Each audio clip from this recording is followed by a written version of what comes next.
Hello everyone, welcome to GeoWood and I. Today we're in Portballantrae and we have come to photograph this amazing place. One thing I've always been wondering is, what does Portballantrae mean? What do you think? Well, some years ago I read the book by John Marshall, The Forgotten Places of the North Coast. In that book he says that the actual meaning of Portballantrae is the port of the ford of swimming, which presumably means swimming across the River Bush here. Well, that makes sense. Well, logically. Could be wrong though. Now, while we're here today, what we're going to do, we're going to have a tale of two ships. We're going to talk about an incredible swim across the bay there. We're going to talk about the earthworks, Lissenduff, behind us over the hill.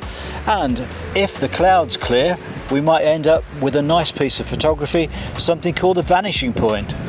Fingers crossed. Okay, let's go. Okay.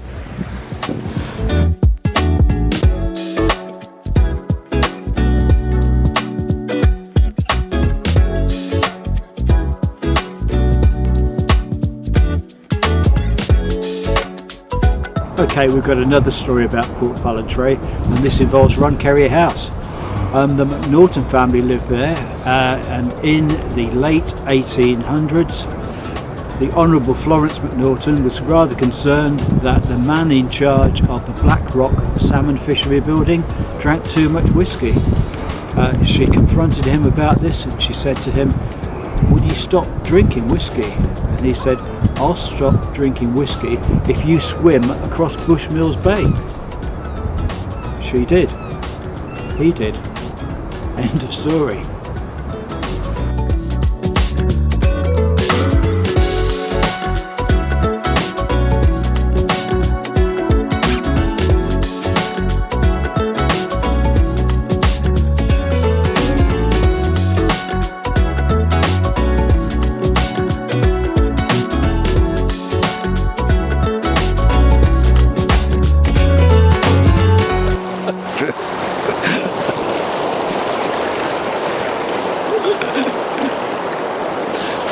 Don't worry, it'll be okay.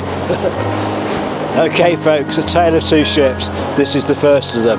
The first ship is the Girona, a galleass of the Spanish Armada. For years people believed that it was wrecked off there at the Rock of Bunboys, and people searched for any of the treasures that were on the Girona. It actually went down off the causeway at Port d'Espanya. Nobody told me it was gonna turn out like this, but that's alright, that's alright, that's alright. Mid-1960s, a Belgian marine archaeologist by the name of Robert Stenwy came to stay here to look for the Girona. He stayed in Portballantrae. He bought a local map, and on that map it actually said Port d'Espanya. So he put two and two together and started looking for the Girona over there, and he found all of those wonderful artifacts, cannonballs, ballast, treasure. It's all now in the Ulster Museum. I'm going to move off this rock now before the sea takes me.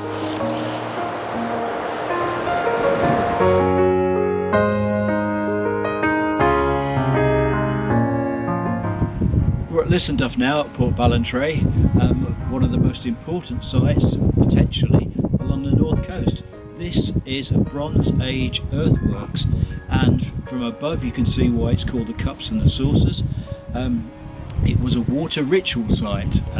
Exactly for what purpose, nobody is quite sure.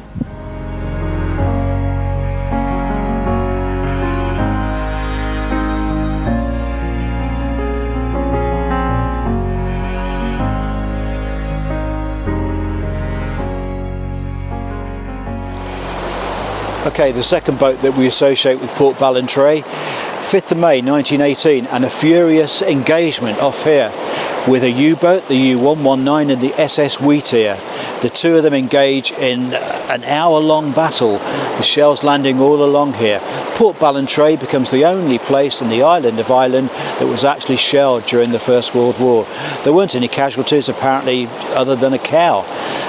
The shells landed along the back behind me there, the Causeway tramway, and for some time afterwards youngsters made a fair bit of money collecting the shells and selling the shrapnel from them as souvenirs.